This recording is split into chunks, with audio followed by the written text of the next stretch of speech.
ഇന്ന് ഞാൻ ചായക്ക് കുറച്ച് നുറുക്കുണ്ടാക്കാമെന്ന് കരുതി.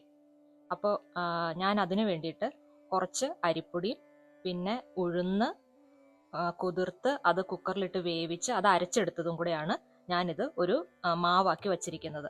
അപ്പോൾ നമുക്കൊരു 3 കപ്പ് അരിപ്പൊടിക്ക് ഒരു 1/4 കപ്പ് ഉഴുന്ന് മതി. എന്തൊക്കെ ഇതിനകത്ത് വെച്ചേക്കണേന്ന് വെച്ച് കഴിഞ്ഞാൽ അരിപ്പൊടി, പിന്നെ ഉഴുന്ന് വേവിച്ച് അരച്ചെടുത്തേക്കണത്, പിന്നെ മുളക് പൊടി, ഉപ്പ്, കുറച്ച് കായപ്പൊടി, ജീരകം, എള്ള്, ഇത്രയും ചേർത്ത് ഞാൻ കുഴച്ച് വെച്ചിരിക്കുന്നത്. അപ്പോൾ അല്ലെങ്കിൽ അതെല്ലാം ആദ്യം തൊട്ട് കാണിച്ചു കഴിഞ്ഞാൽ വീഡിയോ ഒരുപാട് ലെങ്തി ആവുമല്ലോ എന്ന് ഓർത്തിട്ടാണ്. അപ്പോൾ നമുക്കിത് ഇനി സേവനാഴിയിലേക്ക് നിറച്ചു കൊടുക്കാം.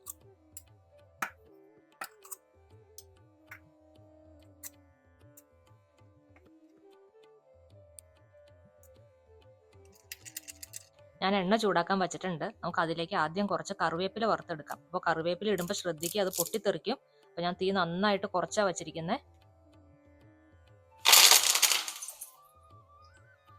നമ്മൾ ആദ്യം കറിവേപ്പില എന്താണ് വറക്കണേന്ന് വെച്ച് കഴിഞ്ഞാൽ നമ്മൾ ഇനി മുറുക്കുണ്ടാക്കുമ്പോൾ അതിൻ്റെ ആ ഫ്ലേവർ അതിലേക്ക് നന്നായിട്ട് പിടിച്ചോളും.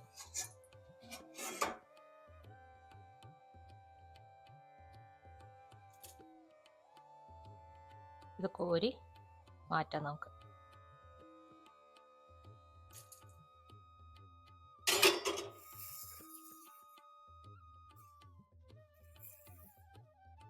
ചൂടായ എണ്ണയിലേക്ക് നമുക്ക് ഇങ്ങനെ നുറുക്ക് ചുറ്റിച്ചു കൊടുക്കാം.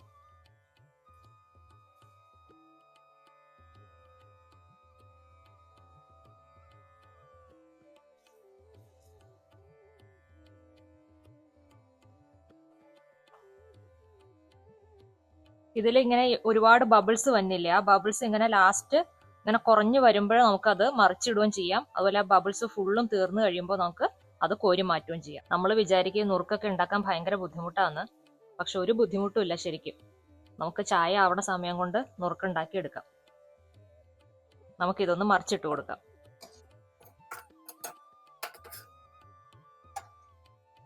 നമുക്ക് മുറുക്ക് കോരി മാറ്റാം.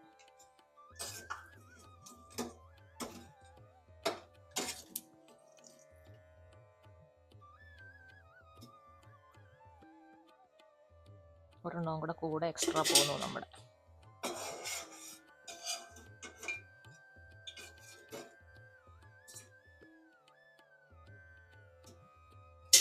നമ്മുടെ മുറുക്ക് ഇവിടെ റെഡി ആയിട്ടുണ്ട്. ഞാൻ ഒരെണ്ണം എടുത്ത് കാണിച്ചു തരാം.